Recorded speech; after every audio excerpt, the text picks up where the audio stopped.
গুলো বাস্তবায়ন করার। ইন্ডিয়া যে অযাচিতভাবে বাংলাদেশের পররাষ্ট্র মন্ত্রণালয়ের কাছে একটা বিবৃতি পাঠালো যে তারা উনার জামিন চায়, উনাদের ইন্ডিয়াতে 3 জন মুসলমান মসজিদ রক্ষাকে হত্যা হলো, সে ব্যাপারে তাদের কোনো বিবৃতি নাই। স্বর্ণা দাসকে বর্ডারে হত্যা করা হলো, সে ব্যাপারে তাদের কোনো বিবৃতি নেই।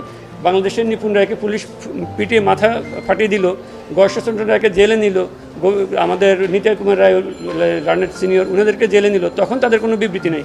কিন্তু ইসকনের ব্যাপারে উনাদের একমাত্র ইন্টারেস্ট হওয়ার কারণ হলো তারা তাদের প্রত্যেকটা প্রোপাগান্ডা ইসকনকে দিয়ে, অর্থায়ন দিয়ে, অস্ত্র দিয়ে, বুদ্ধি দিয়ে সহায়তা করে বাংলাদেশটাকে অস্থির করে রাখছে।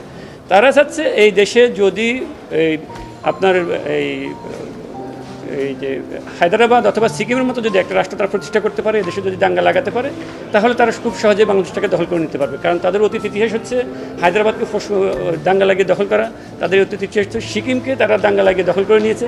এখন তারা ইসকনের মাধ্যমে, সন্ত্রাসী কার্যক্রমের মাধ্যমে বাংলাদেশে যদি দাঙ্গা লাগাতে পারে, তাহলে তারা বাংলাদেশটাকে খুব সহজে দখল করে নিতে পারবে।